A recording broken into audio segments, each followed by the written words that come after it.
आज हमारे साथ रानीवाड़ा के पूर्व विधायक रतन देवासी जी। रानीवाड़ा में से किसी ने ज्ञापन जरूर दिया होगा अपने स्तर पे एक दो, मगर जिस रूप में पैरवी करनी चाहिए थी, अपनी बात पहुंचानी चाहिए थी, उस रूप में इस तहसील से कोई मांग ही नहीं गई थी उसमें कि कोई भी अपराध करता है उसको किसी जाति से व्यक्ति को नहीं जोड़ना चाहिए। वरना जिस सामाजिक जीवन में हम लोग रह रहे हैं, जिस तरीके से हम रह रहे हैं, वो वातावरण ठीक नहीं रहता है कि किसी भी व्यक्ति की किसी से जान नहीं ली जाती है। एक दूसरे का बैर भी हो सकता है, लड़ाइयाँ भी हो सकती है, कानून में मुकदमे भी दर्ज होंगे, तो वो तो कानून को देखना है ना, किसको क्या सजा देनी है या क्या जांच करनी है। राजस्थान में चुनाव का माहौल जबरदस्त हो चुका है। हम हैं गुजरात से सटे रानीवाड़ा विधानसभा क्षेत्र में। आज हमारे साथ रानीवाड़ा के पूर्व विधायक, राजस्थान सरकार की विधानसभा में पूर्व उप मुख्य सचेतक रहे और लोकसभा में प्रत्याशी रहे रतन देवासी जी। देवासी जी, बहुत बहुत स्वागत है आपका। हम बात करेंगे सर, अभी रानीवाड़ा में कुछ अलग तरीके की परिस्थितियां चल रही है, खास करके जिले को लेके लोग धरना दे रहे हैं। आज आप खुद गए थे उस धरने में, तो क्या डिमांड है कि रानीवाड़ा क्यों नहीं जाना चाहता सांचौर के साथ?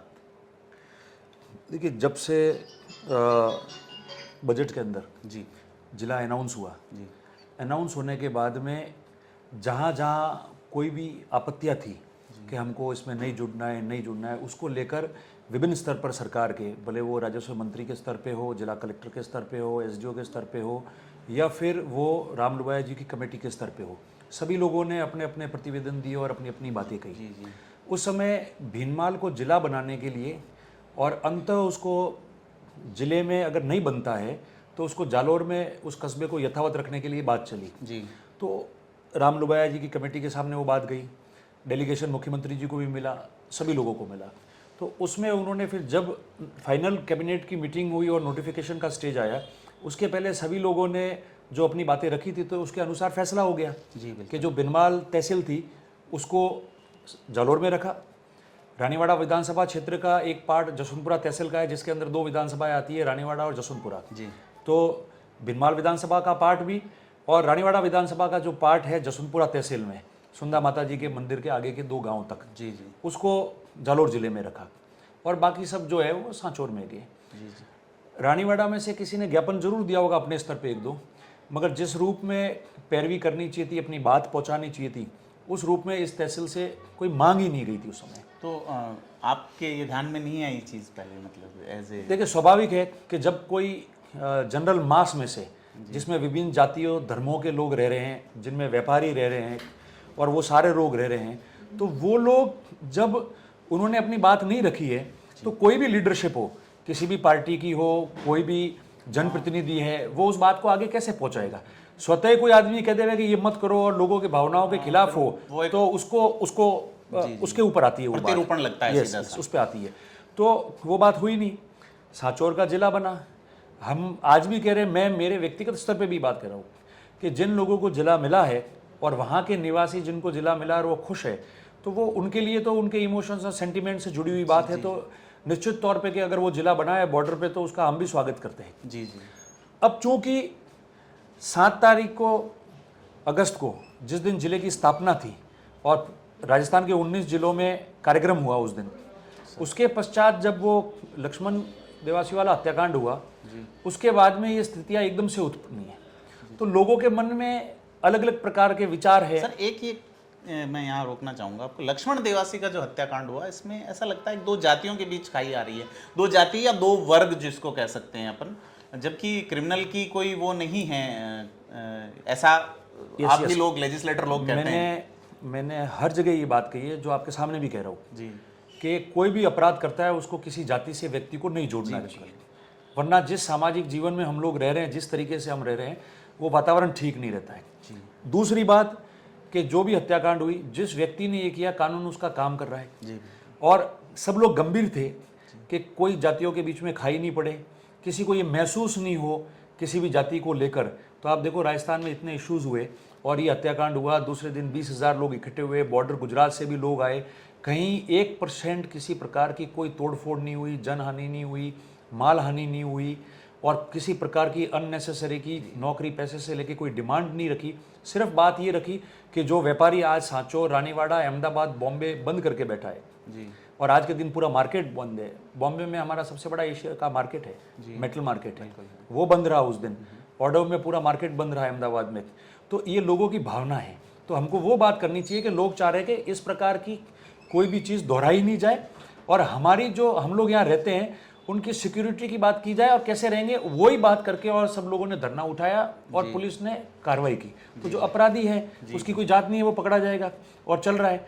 जो भी अच्छे लोग हैं दोनों समाजों के सीनियर लोग, आज की भी मैं बात बताऊं आपको, सभी लोगों ने मिलके मीटिंग करके भी ये बात कही कि अपराधियों के साथ हम है नहीं। क्या चुनाव प्रभावित होगा इससे? नहीं, कोई प्रभावित नहीं होगा। ऐसा माहौल लोग बता रहे हैं कि इसको पॉलिटिसाइज करने की कोशिश कुछ लोग कर रहे हैं। इसमें दो बातें हैं कि किसी भी समाज का व्यक्ति हो जो सोशल मीडिया पे अगर इस बात को लेकर अगर गलत टीका टिप्पणी करता है तो वो उसकी भूल है, उसको नहीं करना चाहिए, क्योंकि ये समाजों से बंधी हुई बात नहीं ये है। तो आपस में साथ रहे, लॉ एंड ऑर्डर सब साथ रहे।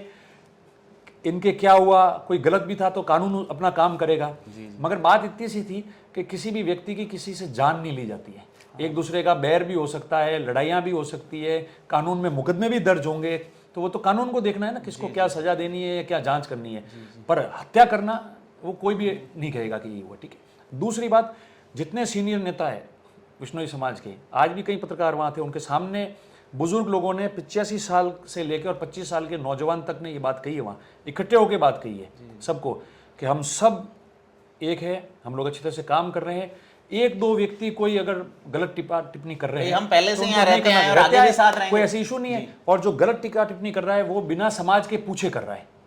जो भी अपने स्तर पे कोई कार्रवाई कर रहा है वो बिना मास उस समाज का है, माहौल तो उसको इससे थोड़ा तो मैं समझता हूँ पहले निश्चित तौर पे ऐसा होता है कि कभी कोई ऐसा मामला होता है तो 5-7-10 दिन तक माहौल ऐसा गरमाया हुआ रहता है, पर पहली बार ऐसा हुआ कि 10-12 दिन में भी किसी प्रकार की कोई अन्य हानि नहीं हुई और माहौल शांत हुआ। आज भी सब लोग साथ में बैठे, प्रेम से बैठेंगे। अपराध कोई करेगा तो उसकी जिम्मेदारी उस व्यक्ति की स्वयं की है और कानून अपना काम करेगा। इस घटनाक्रम के बाद ही ये जिले वाली डिमांड थोड़ी सी मतलब बिल्कुल बड़ी है, शायद उनके ज्ञापन में भी लिखा है इन लोगों ने ये बात, वन ऑफ द पॉइंट्स। एक क्या लगता है रानीवाड़ा जिला होना चाहिए? देखिए, मैंने आज मैंने उस दिन धरने पे भी कहा, आज भी कहा और सबको कहा, सांचौर जिला बनाए, उनके लोग का सेंटर, उसका विरोध किसी को नहीं करना चाहिए, उनके साथ में भी खड़ा रहना चाहिए। रानीवाड़ा तहसील अलग है, बागोड़ा तहसील अलग है। रानीवाड़ा तहसील के जो लोग हैं उनमें 3-4 पंचायत ऐसी है जो वहाँ रहना चाहती है। तो मैंने सबको कहा कि राजनीति से ऊपर उठ के और सारे लोग मिल के और अपन कमेटी के अध्यक्ष को, मंत्री जी को और टाइम लेके माननीय मुख्यमंत्री जी से सबसे अपन मिलते हैं और ये बात बताते हैं कि लोगों की क्या चिंता है, लोग एकदम से क्यों वापस इस बात पे उठे हैं और हमारी ये परेशानी है। सरकार चाहे तो ये चीज़ें हो सकती है तो उसको टेकअप करे। धरना चल रहा है, अब आप लोग इकट्ठे होके और अपन कैसे जाके जयपुर में बात करें उसकी योजना बनाओ और हम लोग सब साथ रहेंगे। और जो भी भावना लोगों ने अपने ज्ञापन में लिखी है या मौखिक रूप से भी बोल रहे हैं, जो वास्तविकता है और जिसको पहुंचाने का फर्ज हम लोगों का है, तो वो ढंग से पहुंचानी चाहिए, तो कोई ना कोई सुगम रास्ता उसका निकल जाएगा। थैंक यू रतन जी। तो ये रतन देवासी जी हैं, युवा नेता हैं और जोधपुर संभाग में मूल ओबीसी को पहचान, जो देवासी समाज है खास करके, उसकी पहचान के प्रतीक के रूप में पहचाने जाते रहे हैं। आप 2003 से चुनाव लड़ रहे हैं, 8 में आप विधायक बने थे और 2019 में तक 18 तक आपने लगातार विधानसभा का चुनाव लड़ा और 19 में आप लोकसभा के यहाँ प्रत्याशी रहे और पिछले कई चुनावों में आपने काफ़ी मार्जिनल वोटों का जो अंतर बीजेपी से रहा है वो पाटने में सफलता हासिल की। आपको पता है कि चुनाव कैसे लड़ा जाता है, तो एक पॉलिटिकल सवाल, क्या कांग्रेस इस बार बेसिक कंसेप्ट क्या रहेगा चुनाव लड़ने का? जो सरकार ने, देखो मैं एक बार बताऊँ साहब, योजनाएं चुनाव नहीं जिताती, ये मैं आपको कई बार सुन चुका हूँ। ये जिम्मेदारी सरकार अकेले की नहीं है। जी सर। अगर मैं किसी विधानसभा क्षेत्र का, कस्बे का या जिले का नेता हूँ तो मेरे ऊपर भी डिपेंड होता है। ये जो कैंप लगते हैं, ये जो स्कीम्स है, उससे लोग कैसे लाभान्वित हो, किसी को तकलीफ पड़ी और उस स्कीम का उसको फ़ायदा नहीं मिल रहा है, कहीं देरी हो रही है, तो वो किस रूप से अधिकारियों से उनको पूरा मिले, तो मेरे ऊपर भी तो डिपेंड करता है ना। हम पॉलिटिकल वर्कर है सारे लोग, तो ये हमारा भी फर्ज है, हमको भी पूरा करना पड़ता है। तो जो व्यक्ति उस काम को ईमानदारी से नीचे तक लेके जाएगा, ग्रास रूट तक, बूथ तक, तो उसको उसका योजनाओं का फ़ायदा मिलेगा। जो उसको काम नहीं करेगा और लोग लाभान्वित भी हो जाएंगे, उसका प्रचार प्रसार नहीं करेगा, उनके साथ में खड़ा नहीं रहेगा, तो उसको उसका लाभ प्राप्त होने में कमी रहेगी। पर तो मैं कह रहा हूं, योजनाओं से चुनाव जीतेंगे क्या आप सिर्फ योजनाओं से? योजना वन ऑफ द पॉइंट है। चुनाव जीतने के कई तरीके होते हैं, बूथ मैनेजमेंट भी होता है, सामाजिक समीकरण भी होता है। बहुत से अच्छे नेता है, आपने देखे होंगे, आपका पत्रकारिता जीवन बहुत लंबा रहा है, बहुत से अच्छे नेता है जिनका सफ़र लंबा रहा है, वो चुनाव नहीं जीत पाए, पर वो अपने एरिए में 3600 कौम में, अपनी जातियों में और अपने इलाके में आइडल रहे हैं। जी बिल्कुल। तो वो लोग भी तो काम कर रहे हैं ना। तो चुनाव बूथ मैनेजमेंट, सरकार की योजनाएं, पार्टी की विचारधारा, आइडियोलॉजी, उसके बाद में माहौल सामाजिक समीकरण। जी बिल्कुल। सामाजिक समीकरण नहीं है, कितना ही अच्छा नेता है वो बिठा नहीं पाया उसको बराबर, एनी हाउ किसी भी रूप में चुनाव होते तो कई बातें आती है। अगर ये आरोप आप पे लगता है, हम ही लगाते हैं खास कर पे, कि आपने चुनाव में भीनमाल में, सांचौर, रानीवाड़ा, ये जो इलेक्शन रहा रहे उधर वाला, तो इसमें देवासी वोट इधर उधर बट गए, कांग्रेस के साथ नहीं गए, इसलिए आसपास की सीटें हार गए। नहीं, क्लियरली आप पे इस तरह से ऐसा नहीं है प्रदीप जी। मैं बताऊँ, मूलतः पहले मैं जब 2003 में चुनाव लड़ा तो मैं पहला व्यक्ति था जो देवासी समाज से आज़ाद राजस्थान के बाद चुनाव लड़ा। जिसको टिकट दिया किसी नेशनल पार्टी ने। बट नेचुरल धार्मिक पशुपालक कौम रही है तो उनका ज़्यादा अफेक्शन ज़्यादा बीजेपी की तरफ था। Exactly. कुछ इलाके में 20%, 30%, 40% कांग्रेस के साथ। मतलब ये कहा जाता है रतन देवासी एक पशुपालक कौम में पॉलिटिकल मैच्योरिटी लेके आए। तो वो हुआ जी। अब होता क्या है कि मेरा भी काम ये है कि किस रूप में वो, अगर मैं यहाँ का लीडर हूँ और कांग्रेस में जिम्मेदारी संभाल रहा हूँ, तो कितने ज़्यादा कांग्रेस पार्टी से जुड़े और कैसे जुड़े और हर इलाके में जुड़े। ऐसा नहीं है, पूरे राजस्थान के अंदर जहाँ जहाँ ये रह रहे हैं, जहाँ पहले कांग्रेस में नहीं थे, वहाँ आज 10% हो या 50% हो, वो कांग्रेस के साथ भी जुड़े हुए हैं। रही बात चुनाव की जो आपने पूछी, तो मैं बिल्कुल स्पष्ट आपको बताऊँ बहुत मतलब ईमानदारी से कि कोई भी जाति वर्ग है, आजकल ये सिस्टम बन गया है कि सब चुनाव में आते हैं कि ये अपन को दे रहा है तो अपन देवे, ये नहीं दे रहा है तो अपन क्यों देते हैं। ये प्रश्न नेता का नहीं है, ये जो ग्रास रूट पे जो वर्कर बैठा है ना, वो भी इस चीज़ को सोचता है। तो हर व्यक्ति सोचता है कि मैं आपके साथ खड़ा हूँ तो मेरी भी मदद हो। एग्जैक्टली। मैं उनके साथ खड़ा हूँ तो मेरी भी मदद हो। मैंने लोकसभा का मान लो चुनाव लड़ा, एक छोटा सा उदाहरण दूँ आपको, तो उस चुनाव के अंदर कांग्रेस पहले 2 लाख वोट लेती थी पिछले 2 चुनाव से जी। 18% वोट कांग्रेस को आता था। मैं ये चुनाव लड़ा तो कांग्रेस का 38% वोट हुआ। 5 लाख के बाहर मैंने वोट प्राप्त किए। जो कांग्रेस के उम्मीदवार 25 जो राजस्थान में लड़े, उनमें पहले 5 में मैं था जी। जो 2.5 लाख के अंतर में हारे और 5 लाख के ऊपर वोट लिए और 30% के ऊपर वोट लिए जिन लोगों ने।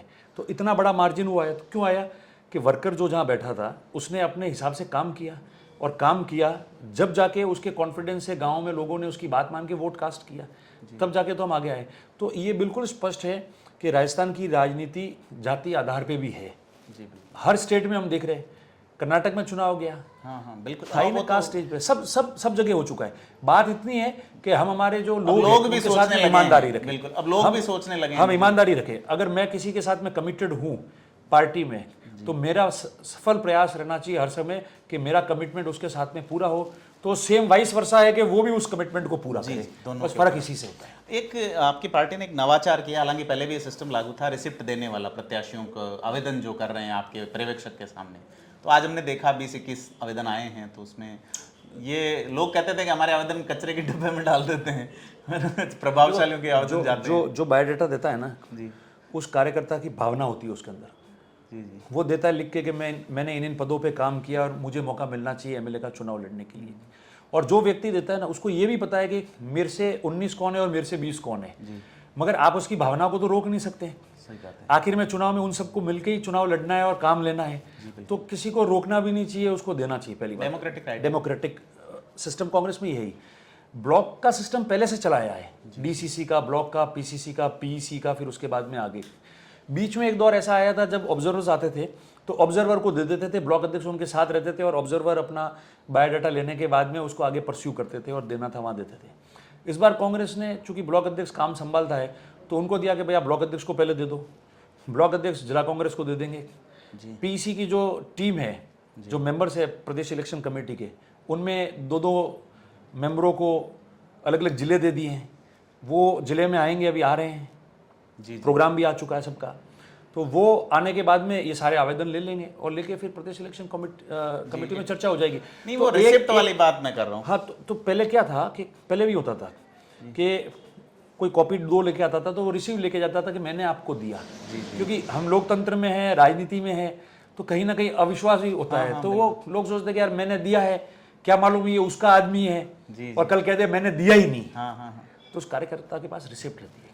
लास्ट तक रिस्पॉन्सिबिलिटी तय होती है समस्त पदाधिकारियों की कि मेरे को बायोडाटा आया हुआ है इसका। तो अच्छा सिस्टम है, पारदर्शी सिस्टम है, ट्रांसपेरेंसी रहेगी तो अच्छी बात है। तो ट्रांसपेरेंसी रही, अगर नहीं देता, कोई नहीं कहता, तो आज ये भी तो कोई कार्यकर्ता कहता मैंने दिया है और ये ना कह रहा है, जी बिल्कुल, आज वो गारंटेड हो गया कि मुझे दिया है। तो ये सब भावनाओं को के अनुसार उसकी रिस्पेक्ट करने वाली बात है। तो अच्छा सिस्टम है, ये करना चाहिए, सारा बात अभी है। तो रतन देवासी जी से आज लंबी बात हुई, युवा हैं और हम आपको शुभकामनाएं देते हैं। चुनावी माहौल तय हो चुका है, आगे हम आपसे जयपुर में मिलेंगे एक लंबी बातचीत के लिए। थिंक 360 के लिए कैमरा पर्सन तरुण के साथ प्रदीप रानीवाड़ा से।